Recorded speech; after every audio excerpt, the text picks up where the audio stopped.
Hello friends, कैसे हो। उम्मीद करता हूँ सब कुशल मंगल होंगे, ठीक ठाक होंगे, स्वस्थ होंगे। दोस्तों, सबसे पहले मैं आपका बहुत बहुत आभारी हूँ, धन्यवाद करना चाहूँगा कि आप लोगों के द्वारा इतना प्यार मिल रहा है मुझे, मेरे चैनल को और मेरी टीम को। दोस्तों, इसी तरह से अपना प्यार बनाए रखना, हमारे चैनल को ज़्यादा से ज़्यादा आप लोग शेयर करना, ताकि हमने जो प्रयास शुरू किया है वो प्रयास हमारा सफल हो और ज़्यादा से ज़्यादा स्टूडेंट तक हमारा प्रयास पहुँचे और उन्हें हमारे द्वारा कुछ मदद मिल सके। दोस्तों, ये हमारा बिल्कुल निःशुल्क कोशिश है हमारी, इसका कोई चार्ज नहीं किया जाएगा। कोई कल को कोई पेड कोर्स वगैरह नहीं चाहेंगे। हम बिल्कुल फ्री निःशुल्क कोर्स करवाएंगे और इसी तरह से अगर आपका प्यार बना रहा, सब्सक्राइबर बढ़ते रहे, आप लोग ज़्यादा से ज़्यादा जुड़ते गए, तो हमारी कोशिश चल रही है कि इस चैनल पर हम और भी अलग अलग सब्जेक्ट की और भी वीडियो डालेंगे, जिससे आपको ज़्यादा से ज़्यादा फ़ायदा मिलेगा। अभी हम इस पर हिस्ट्री और इंग्लिश की क्लासेस चला रहे हैं, जो कि मेनली रीड के लिए है। लेकिन अगर आप किसी और विषय की तैयारी कर रहे हो, किसी और कंपटीशन की तैयारी कर रहे हो और उसके अंदर ये वाले टॉपिक हैं, तो भी आप इसको पढ़ सकते हो। तो दोस्तों, एक बार फिर आपसे निवेदन है कि आप हमारे चैनल को ज़्यादा से ज़्यादा सब्सक्राइब करें, लाइक करें, शेयर करें और अपने दोस्तों से भी सब्सक्राइबर करवाएं, ताकि हमारा हौसला बढ़ता रहे। दोस्तों, हमारा टॉपिक चल रहा था सिंधु सरस्वती सभ्यता, जिसके अंदर हमने उसके स्थल पढ़ रहे हैं, जिसमें हड़प्पा पढ़ चुके हैं और अगला महत्वपूर्ण स्थल है मोहनजोदड़ो, जिसके बारे में आज अपने पढ़ेंगे। तो शुरू करते हैं। मोहनजोदड़ो मोहनजोदड़ो के बारे में बताऊं दोस्तों, इसके बारे में एक फ़िल्म भी आई थी, उसको भी आप देख सकते हैं। उसमें से भी काफ़ी कुछ सीखने को अपने को मिलता है। तो आज हम टॉपिक शुरू करने जा रहे हैं। अपना स्थल है जो वो है मोहनजोदड़ो।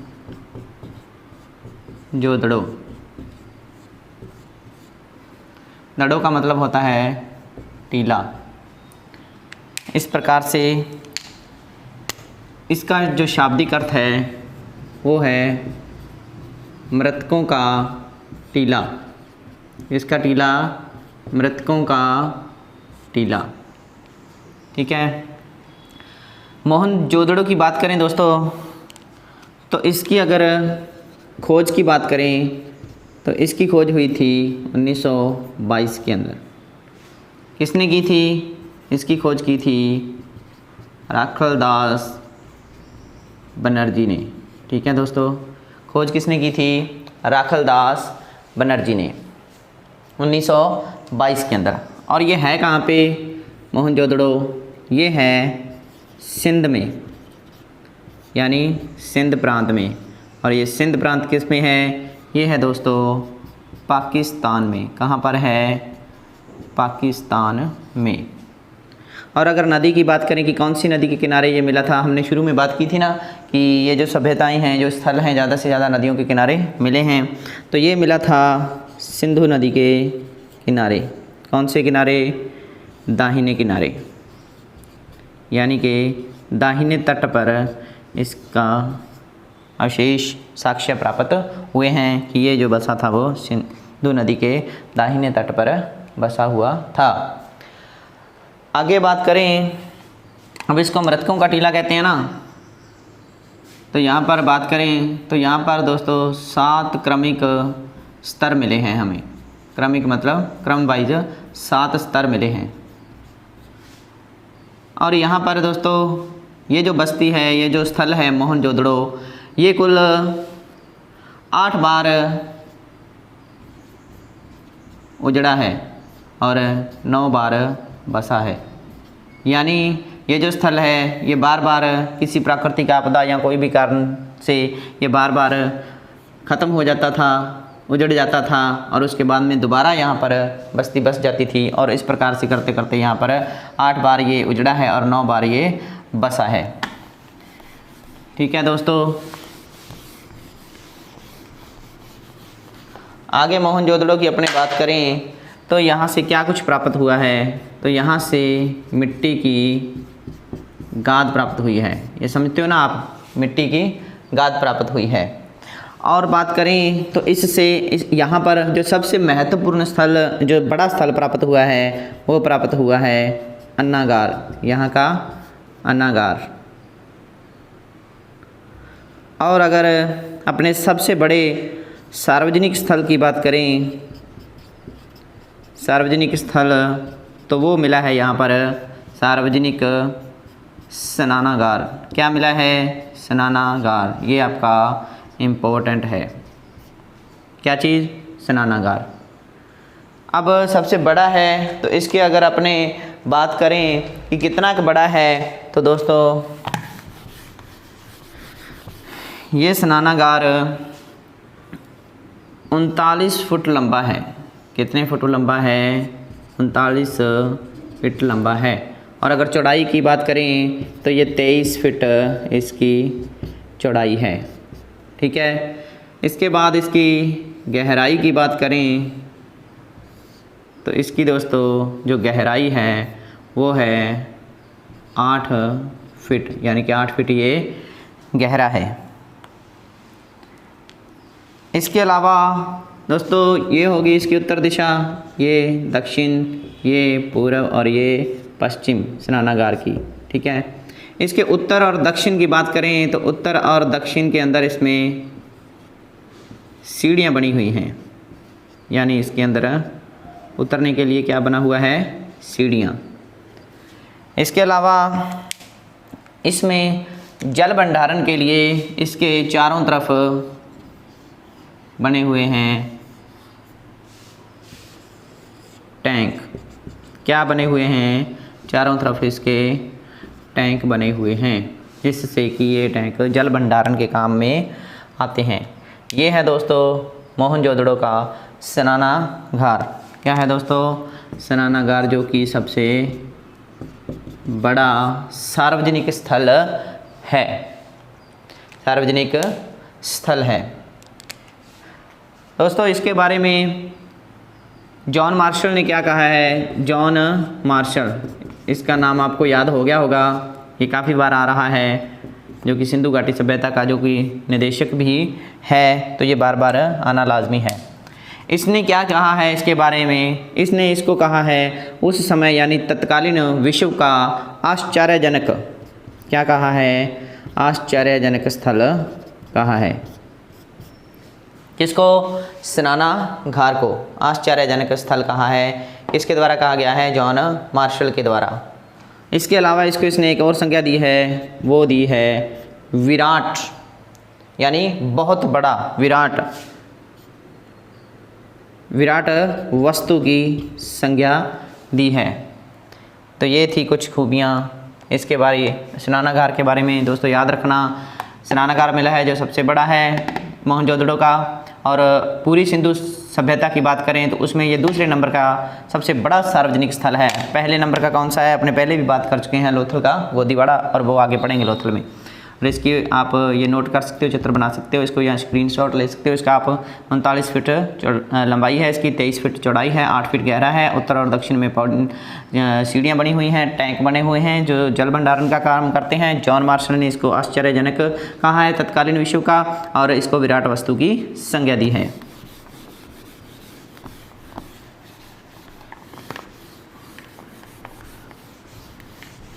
आगे बात करें तो अपने यहाँ से ना दोस्तों एक मोहर प्राप्त हुई है।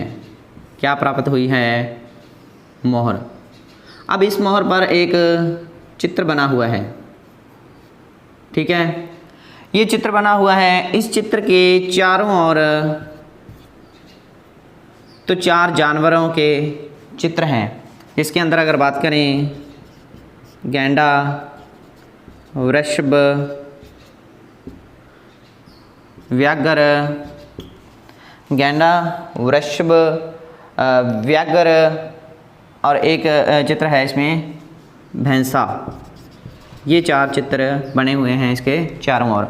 और इसके अलावा अगर बात करें तो इसके ये जो ऊपर की जगह है यहाँ पर एक चित्र बना हुआ है मछली का। किसका चित्र बना हुआ है? मछली का। और दूसरी तरफ बने हुए हैं 10 ऐसे सिंधु सर की जो लिपि है उसकी लिपि के अंदर 10 अक्षर मिले हैं। इधर मछली का चित्र बना हुआ है और इधर 10 अक्षर मिले हैं सिंधु लिपि के। उसके अलावा इसके अगर निचले भाग की बात करें तो यहाँ पर दो हिरण का चित्र बना हुआ है। ये इस प्रकार की एक हमें मोहर प्राप्त हुई है मोहनजोदड़ो से। अब ये जो चित्र है ना, इस चित्र के बारे में जॉन मार्शल क्या कहते हैं? जॉन मार्शल कहते हैं कि ये जो चित्र है इसको पशुपतिनाथ भगवान की इन्होंने उपाधि दी है। यानी कि जॉन मार्शल ने कहा है कि ये जो चित्र है ये है पशुपतिनाथ का, और इसे अध्यात्म शिव भी कहा है। क्या कहा है? अध्यात्म शिव। ये दो उपाधियाँ दी हैं किसने? जॉन मार्शल ने। तो ये इस प्रकार की मोहर मिली है, इसको अपने ध्यान में रखना है। इसके अलावा अगर अन्य चीज़ों की बात करें कि और कौन कौन सी चीज़ें मिली हैं, कौन कौन से अवशेष मिले हैं यहाँ से, तो यहाँ से तो मित्रों घोड़े के दांत मिले हैं, कांसे की मूर्ति मिली है। क्या मिला है यहाँ से? घोड़े के दांत, कांसे की नृत्यरत मूर्ति। नृत्यरत मतलब नृत्य करते हुए मूर्ति मिली है। ये जो है ये क्वेश्चन आपका इम्पोर्टेंट है। कौन सा? घोड़े के दांत कहाँ से मिले हैं?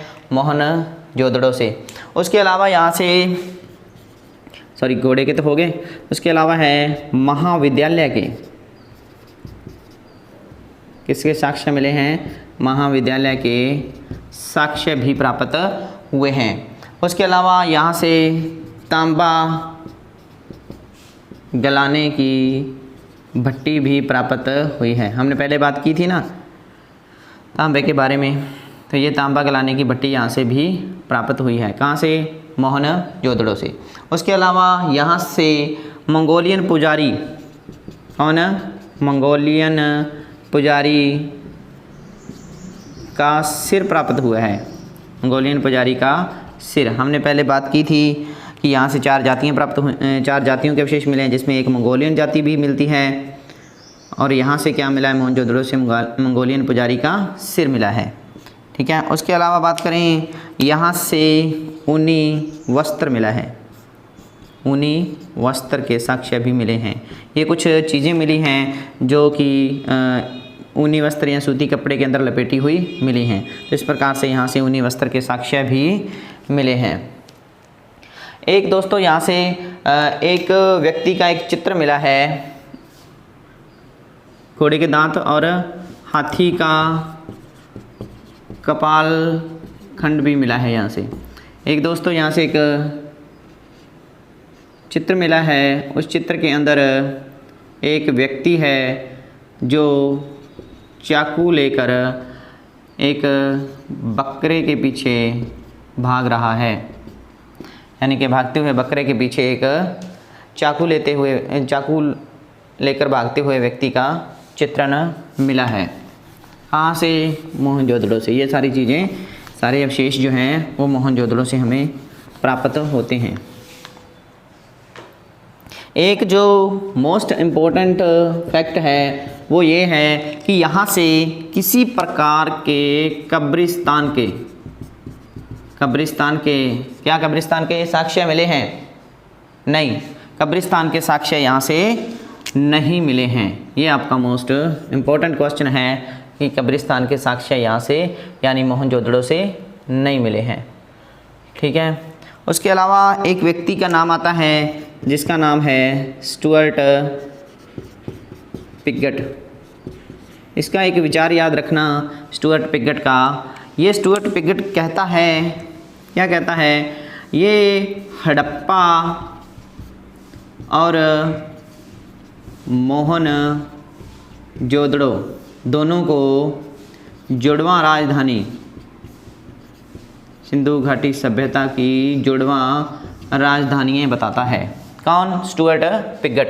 हड़प्पा और मोहनजोदड़ो को जुड़वा राजधानियाँ बताता है। आगे अपने कालीबंगा भी आएगी, जिसको तीसरी राजधानी बोला जाएगा, वो आगे कालीबंगा में बात करेंगे। तो यहाँ पर मोहनजोदड़ो के बारे में बात करें तो इस मोहनजोदड़ो और हड़प्पा को स्टुअर्ट पिगोट ने जुड़वा राजधानियाँ कहा है। ये दोस्तों ये मुख्य बातें। इसके अलावा अगर बात करें तो मोहनजोदड़ो का जो पश्चिमी टीला है, वो पश्चिमी टीले में ना एक राजा हुआ है कनिष्क। कौन हुआ है? कनिष्क। इस कनिष्क राजा ने एक स्तूप बनवाया था। कहाँ पर? उस पश्चिमी टीले में। इसलिए इस पश्चिमी टीले को स्तूप टीला भी कहा जाता है। क्या कहा जाता है? स्तूप टीला। और एक दोस्तों एक नाम और आता है KUR कैनेडी। ठीक है, ये KUR कैनेडी क्या कहता है? इसको यहाँ से कुछ साक्ष्य मिले हैं और उन साक्ष्यों के अंदर इसको क्या मिला है? उन साक्ष्यों में जो कंकाल मिले हैं, कंकालों से इसको मलेरिया होने के साक्ष्य मिले हैं। मतलब एक इसका कहना है कि ये जो सभ्यता है, इसका ये जो सभ्यता नष्ट हुई थी मोहनजोदड़ो की, ये मलेरिया की वजह से या वहाँ पर कोई बीमारी फैलने की वजह से नष्ट हुई थी। तो इसको कंकाल के अंदर किसके लक्षण मिले हैं, किसके साक्ष्य मिले हैं? मलेरिया के। आप इसको ऐसे भी याद रख सकते हो, कैनेडी एक बीमारी जो होती है ना, कैनेडी वगैरह, तो उसको भी अपने उस नाम से भी याद रख सकते हैं, कैनेडी से, अपनी बीमारी से मतलब ये मोहनजोदड़ो ख़त्म हुई है, ये कौन कहता है? KUR Kennedy. ठीक है दोस्तों, इसके अलावा बात करें तो यहाँ से एक कुबड़दार जो बैल है, कुबड़दार बैल के साक्ष्य भी मिले हैं। कुबड़दार बैल का एक कह सकते हैं अपने एक खिलौना मिला है, साक्ष्य मिले हैं, यानी एक खिलौना मिला है। तो ये तो थी मुख्य बातें मोहनजोदड़ो के बारे में। मोहनजोदड़ो के बारे में अपने मुख्य बातें की हैं कि कहाँ है ये? सिंध में, सिंध पाकिस्तान में सिंधु नदी के किनारे। कौन से? दाहिने किनारे। यहाँ से मुख्य जो स्थल है इसका वो है अन्नागार। सबसे बड़ा स्थल है स्नानागार, जो कि सिंधु घाटी सभ्यता का दूसरा सबसे बड़ा स्थल है। उसके अलावा यहाँ की जो लंबाई चौड़ाई है स्नानागार की वो 39-23-8 है। और उसके अलावा उत्तर दक्षिण में इसके सीढ़ियाँ बनी हुई हैं और चारों तरफ इसके भंडारण के लिए टैंक बने हुए हैं। स्टुअर्ट पिगोट ने हड़प्पा और मोहनजोदड़ो को जुड़वा राजधानी कहा है। यहाँ से कपाल खंड मिले हैं, हाथी के घोड़े के दांत मिले हैं, नर्तकी की मूर्ति मिली है। ठीक है, और सबसे मोस्ट इम्पोर्टेंट बात है कि यहाँ पर कोई कब्रिस्तान नहीं मिला है। ठीक है, ये थी इसकी मुख्य बातें। इसके अलावा आगे अपने बात करते हैं, जो अगला हमारा है वो है चनहुदड़ो। अगला जो हमारा जो स्थल है वो है चनहुदड़ो। चनहुदड़ो की बात करें, इसकी खोज की बात करें तो इसकी खोज की थी NG मजूमदार ने। किसने? NG मजूमदार ने। अब इस NG का अगर फुल फॉर्म देखें तो ये है, नाम है नानी गोपाल। इतना डीपली आता नहीं है रीड वगैरह में, लेकिन फिर भी आप लोगों के जानकारी के लिए बता दूं कि NG यानी नानी गोपाल। नानी गोपाल मजूमदार ने इसकी खोज की थी। खोज कब की थी? खोज की थी इसकी 1931 में। 1931 में इसकी खोज हुई थी और इसका उत्खनन हुआ था 1935 में, यानी कि 4 साल बाद इसका उत्खनन हो गया था। किसका? चनहुदड़ो का। चनहुदड़ो की एक विशेषता है वो ये है कि ये एक औद्योगिक नगर था। क्या था? औद्योगिक नगर। और यहाँ से औद्योगिक नगर था तो कारखाने वगैरह मिलेंगे ना, तो यहाँ से मिले हैं मनका बनाने की उद्योग, यहाँ कह सकते हैं, यहाँ फैक्ट्री मिली है, इसलिए यहाँ इसको औद्योगिक नगर कहा जाता है। इसके अलावा बात करें तो यहाँ से लिपस्टिक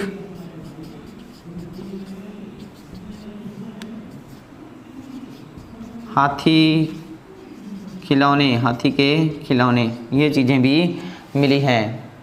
आगे बात करें, पीतल की इक्का गाड़ी, शाही की दवात के साक्ष्य भी मिले हैं। पीतल की इक्का गाड़ी और शाही की दवात के साक्ष्य भी यहाँ से मिले हैं। एक अगर इम्पोर्टेंट बात करें इसकी कि यहाँ से ना कोई दुर्ग के साक्ष्य नहीं मिले हैं, दुर्ग के क्या हैं साक्ष्य नहीं मिले हैं।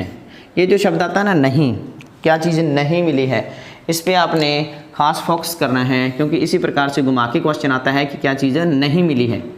तो ये शब्द आपने थोड़ा ध्यान रखना है कि क्या नहीं मिला, यहाँ से दुर्ग के साक्ष्य नहीं मिले। जिस प्रकार से मोहनजोदड़ो में कब्रिस्तान के साक्ष्य नहीं मिले थे, तो यहाँ से दुर्ग के साक्ष्य नहीं मिले हैं। इसके अलावा आगे बात करें तो यहाँ से एक चित्र मिला है, वो चित्र है कि एक बिल्ली के पीछे कुत्ते को भागता हुआ दिखाया गया है, यानी बिल्ली के पीछे कुत्ता भागता हुआ ऐसा कुछ चित्रण मिला है। एक स्थल का नाम आता है चनहुदड़ो के अंदर अली मुराद। ये अली मुराद ना यहाँ का एक ग्रामीण स्थल है। क्या है?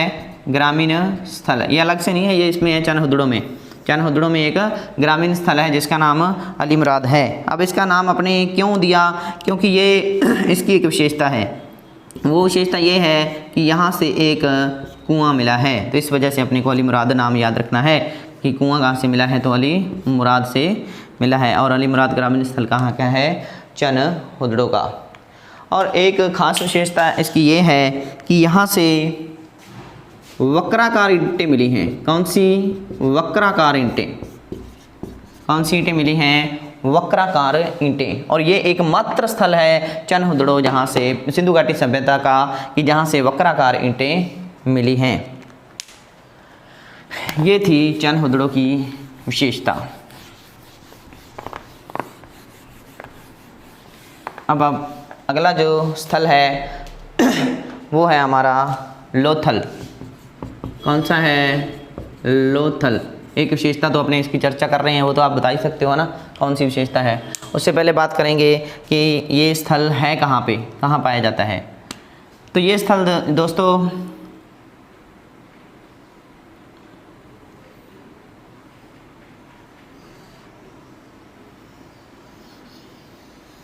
ये जो अपना भारत है ना, इस भारत के अंदर ये जो है आपका पार्ट है गुजरात, ठीक है ना, ये यहाँ तक।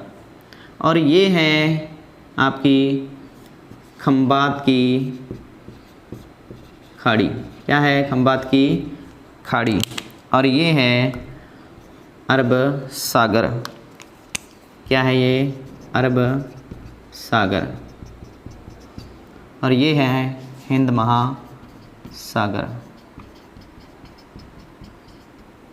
अगर पूरे अपने एशिया की बात करें तो ऐसा कुछ बनेगा। तो ये हो गया पश्चिमी एशिया, ये आपका दक्षिणी एशिया, ये पूर्वी एशिया, ये उत्तरी एशिया, और ये अपना आ जाता है दक्षिण पूर्व एशिया के मध्य में। ठीक है, तो पहले थोड़ा इसका शुरुआत की बात करें हम। ये जो है लोथल स्थल, इसकी खोज कब हुई थी? इसकी खोज हुई थी 1954 के अंदर, 54 में। किसने खोज की थी? इसकी खोज की थी रंगनाथ ने। किसने खोज की थी इसकी? रंगनाथ ने। किसकी? लोथल की। 1954 में। 1954 यहाँ कहीं पर ना 57 भी मिलता है, ठीक है, लेकिन मुख्य रूप से 54 सही है इसका। लोथल, और इस लोथल की खोज की थी रंगनाथ ने। और ये देख लो दोस्तों 1954-57 है, तो यानी कि ये जो स्थल है ये हमें स्वतंत्रता के बाद खोजा गया स्थल है। स्वतंत्रता के बाद कौन सा स्थल खोजा गया है? लोथल। और भी आएंगे, लेकिन लोथल की बात करें तो ये स्वतंत्रता के बाद खोजा गया है। आगे अगर बात करें ये कहाँ पर है, तो ये आपने बात की है ना कि खंबात की खाड़ी, यानी कि खंबात की खाड़ी में लगभग यहाँ पर है, ठीक है। और ये भोगवा नदी, भोगवा नदी के पास है, यहाँ भोगवा नदी के किनारे स्थित है यहाँ पे, ठीक है। और ये भी क्या है कि ये भी एक औद्योगिक नगर है। क्या है ये? औद्योगिक नगर, ठीक है। और यहाँ से भी हमें औद्योगिक नगर है तो मनके बनाने का कारखाना प्राप्त हुआ है। किसके साक्ष्य मिले हैं? मनके बनाने के कारखाने के।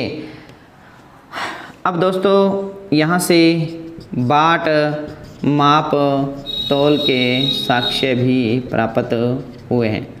अब औद्योगिक है, व्यापार वगैरह होगा, मनके वगैरह बनाते हैं तो तोलने वगैरह मापने वगैरह के काम भी वस्तुएं होंगी और उसके लिए भी ज़रूरत होगी, तो इसलिए बाट माप और तोल के साक्ष्य भी हमें प्राप्त हुए हैं। इसके अलावा यहाँ से हाथी दांत का जो पैमाना है, ये जो माप तोल का पैमाना है, तौल का पैमाना है, यहाँ हाथी दांत पैमाना मिला है। ठीक है, ये थी इसकी कुछ बातें। आगे इसकी बात करें तो जो अपने पीछे पढ़ते आए हैं, अगला जो वो है इम्पोर्टेंट पॉइंट, वो है इसका गोदीबाड़ा। अब एक चीज़ की पहले बात और कर लेते हैं कि यहाँ से ना एक बेलनाकार मोहर मिली, फारस की मोहर मिली है। कौन सी मोहर मिली है? फारस की मोहर। अब इस मोहर से पता चलता है कि ये जो सभ्यता है, ये जो लोथल स्थल है ना, फारस की मोहर का मतलब है कि पश्चिम के अंदर फारस है, तो इसका मतलब फारस की मोहर का यहाँ से मिलने का मतलब ये हुआ कि इनका पश्चिम एशिया के साथ कुछ ना कुछ संबंध होगा और ये यहाँ से वहाँ जाते होंगे व्यापार करने के लिए। उसके अलावा यहाँ से यानी कि ये जो खंबात की खाड़ी है, यहाँ से ना 4 नावों के साक्ष्य मिले हैं। कितनी नावों के? 4 नाव के साक्ष्य मिले हैं। अब इससे ये भी पता चलता है ना कि ये समुद्र का उपयोग करते होंगे व्यापार वगैरह के लिए। इन नावों से भी पता चलता है कि इनका जो संबंध था, व्यापारिक संबंध, वो इधर जो पूर्वी एशिया है उनके साथ भी संबंध था। ठीक है, नावों से क्या पता चलता है कि पूर्वी, इससे अपने ये कह सकते हैं कि इनका पूर्वी एशिया और पश्चिमी एशिया दोनों के साथ व्यापारिक संबंध था, यानी कि ये समुद्री रास्ते से इनके साथ व्यापार करते थे। ठीक है, आगे अगर बात करें तो समुद्र वगैरह में जाते थे तो इनकी समुद्र को पूजते भी होंगे, है ना। तो इनकी एक समुद्र की देवी थी जिसका नाम था सिकोत्री देवी। कौन सी देवी? सिकोत्री देवी। ये सिकोत्री देवी थी समुद्र की देवी।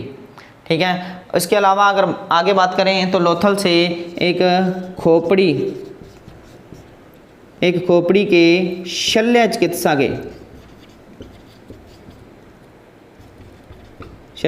यानी आज अपने बोल देते हैं सर्जन बोलते हैं, सर्जरी बोल देते हैं ना, तो वही चीज़ है शल्य चिकित्सा। एक खोपड़ी की शल्य चिकित्सा, एक खोपड़ी की सर्जरी के भी साक्ष्य हमें प्राप्त हुए हैं। कहाँ से? लोथल से। आगे बात करें तो यहाँ पर 3 युगल शवाधान के साक्ष्य भी मिले हैं। कितने? 3 युगल शवाधान के साक्ष्य कहाँ से प्राप्त हुए हैं?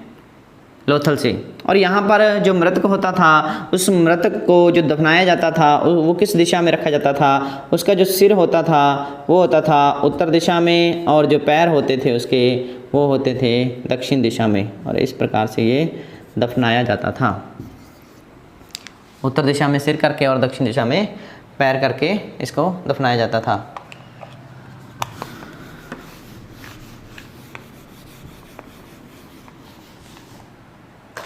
आगे बात करें तो यहाँ से कौए और चलाक लोमड़ी, कौन सी लोमड़ी? चलाक लोमड़ी के साक्ष्य मिले हैं। ये वही चलाक लोमड़ी जिसका पंचतंत्र के अंदर जिक्र आता है। पंचतंत्र की जो चलाक लोमड़ी है उसके यहाँ से साक्ष्य मिले हैं। कहाँ से? लोथल से। एक यहाँ पर अग्निकुंड के साक्ष्य भी प्राप्त हुए हैं। इसके साक्ष्य हैं? अग्निकुंड के साक्ष्य भी प्राप्त हुए हैं। आगे अगर बात करें, एक मोस्ट इम्पोर्टेंट बात है कि यहाँ जो लोथल का एक मकान ऐसा मिला है कि जिस मकान का जो दरवाज़ा है ना वो मुख्य सड़क की ओर खुलता है। मुख्य सड़क की ओर उसका दरवाज़ा खुलता है। लेकिन आमतौर पर अगर बात करें पूरी सिंधु घाटी सभ्यता की तो लगभग जो सारे जो मकान हैं उनके जो छोटी जो सड़कें हैं ना, उन सड़कों जो छोटी जो गलियाँ हैं मतलब उन गलियों की तरफ खुलते हुए हैं। ये अपने नगर नियोजन में अपने बात करेंगे, लेकिन यहाँ पर समझना ये ज़रूरी है कि लोथल के अंदर एक ऐसा मकान मिला है जिसका जो दरवाज़ा है वो दरवाज़ा मुख्य सड़क की ओर खुलता है। सिर्फ एकमात्र ये मकान मिला है और एकमात्र जगह से जो कि है लोथल। ठीक है, ये थे अपने जो स्थल था लोथल।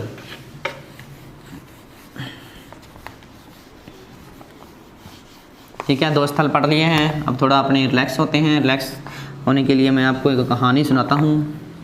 ठीक है, काल्पनिक कहानी ध्यान से सुनेंगे। कहानी ये है कि एक आदमी होता था वो अपने आदमी उसको ये कह सकते हैं कि वो नशेड़ी या अपने वो कह सकते हैं कि अमली टाइप का था, या अमली टाइप का था तो वो क्या खाता था, नशा खाता था ना। और नशे में बात करें तो अपने वो खाता था अमल। क्या खाता था? अमल। ठीक है। अब वो अमल खाता था, खेत जाता था। ठीक है। क्या लेके जाता था? खेत वो लेके जाता था अपने हल लेके जाता था। क्या लेके जाता था? हल। ठीक है दोस्तों, हल लेके जाता था तो किसके पीछे लेके जाता था हल? तो वो अपने कह सकते हैं जानवर, जिसका नाम है, क्या नाम है जिसका?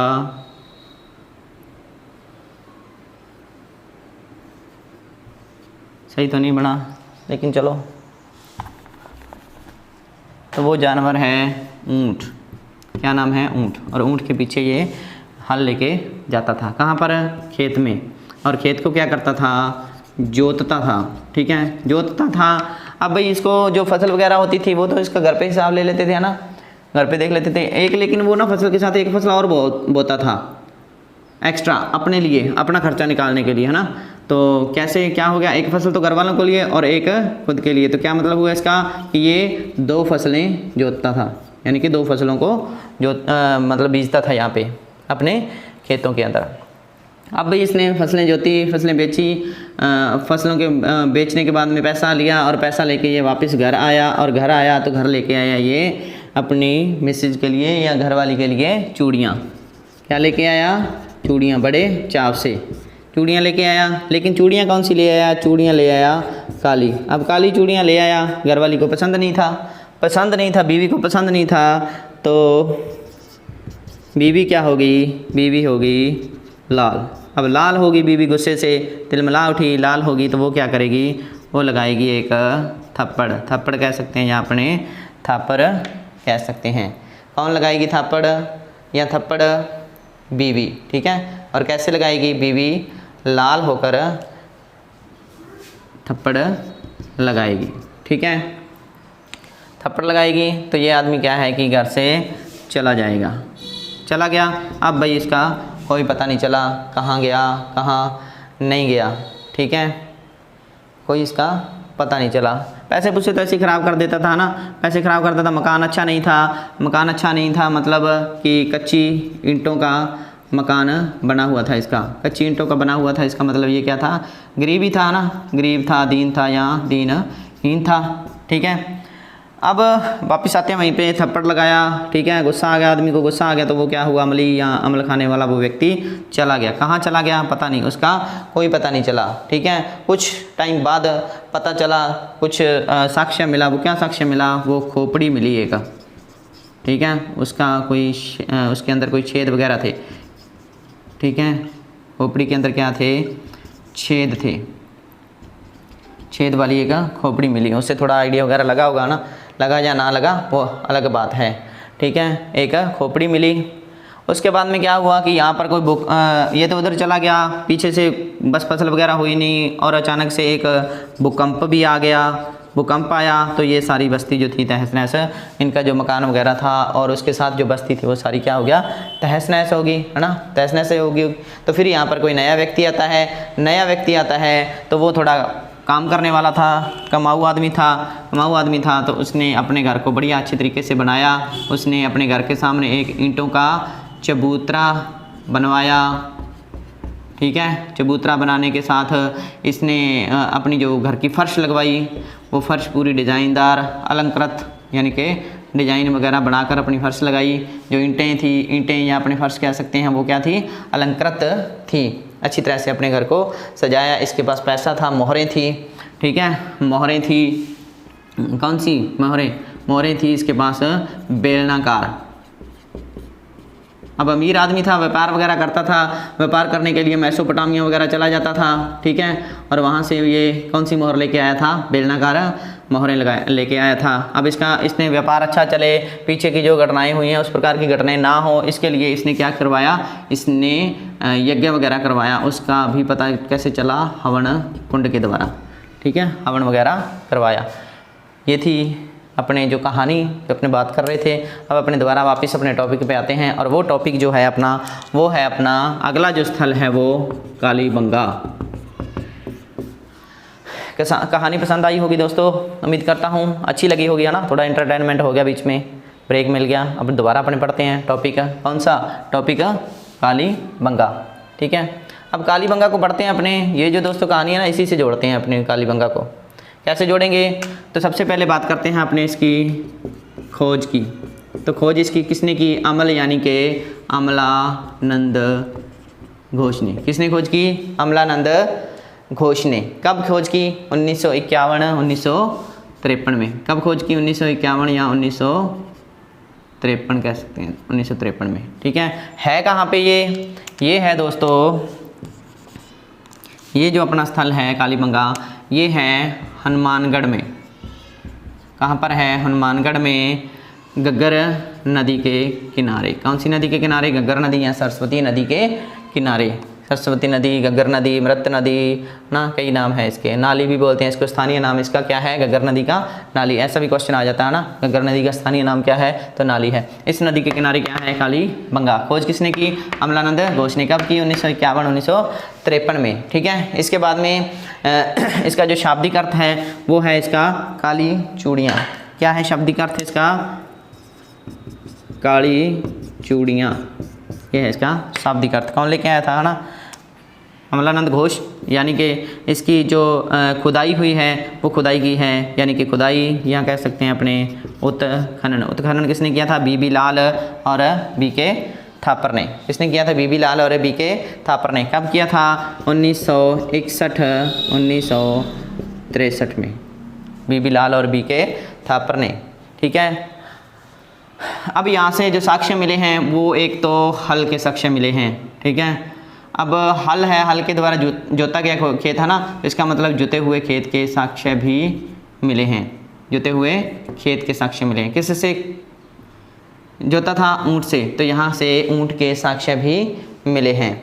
ठीक है, जुते हुए खेत के और ऊँट के साक्ष्य मिले हैं। और एक कॉमन सी बात है कि खेत जोता है तो उसकी आकृति भी मिलेगी यहाँ से। कौन किसकी आकृति? जुते हुए खेतों की, यहाँ हल के द्वारा जोती हुई वो आकृति मिली है। ठीक है, आगे आपने बात की थी कि इसने 2 फसलें बीजी थी, तो यहाँ से 2 फसलों के साक्ष्य भी मिले हैं। यहाँ पर 2 फसलें बोई जाती थी। ठीक है, यहाँ पर कच्चे जो मकान थे यहाँ के वो कच्चे थे, इसलिए इसको दीनहीन बस्ती भी कहा जाता है। ठीक है, क्या कहा जाता है इसको? दीनहीन बस्ती। उसके अलावा यहाँ से दोस्तों खोपड़ी की शल्य चिकित्सा के भी साक्ष्य मिले हैं। खोपड़ी के अंदर यहाँ से छेद यानी कि छेद वाली खोपड़ी भी मिली है। यहाँ से भूकंप के साक्ष्य भी मिले हैं। किसके साक्ष्य? भूकंप के साक्ष्य भी मिले हैं। अगर भूकंप के साक्ष्यों की बात करें कि भूकंप कब आए थे, तो यहाँ पर लगभग 2100 ईसा पूर्व में अनुमान लगाया जा रहा है कि भूकंप आए होंगे, जिसके साक्ष्य मिले हैं। इसके अलावा आगे अपने बात की थी कि यहाँ से ईंटों का चबूतरा भी मिला है। यहाँ से अलंकृत फर्श या अलंकृत ईंटें भी कह सकते हैं, इनके भी साक्ष्य मिले हैं। यहाँ से हवन कुंड भी मिला है। यहाँ से बेलनाकार मोहरें भी मिली हैं, यानी कि बेलनाकार मोहरों से पता चलता है कि इनका जो व्यापारिक संबंध थे वो मेसोपोटामिया के साथ थे। तो ये थी अपनी कालीबंगा जो सभ्यता है उसकी विशेषताएं। आगे अगर बात करें इसके बारे में, तो अपने पहले बात की थी ना कि 2 जुड़वा राजधानी किसको बोला गया है? हड़प्पा और मोहनजोदड़ो को। ठीक है, और लेकिन इस कालीबंगा को भी राजधानी और तीसरी राजधानी, कौन सी राजधानी? तीसरी राजधानी बोला गया है। उससे पहले मैं इसको थोड़ा इरेज कर दूं, आप इसका स्क्रीनशॉट ले सकते हो।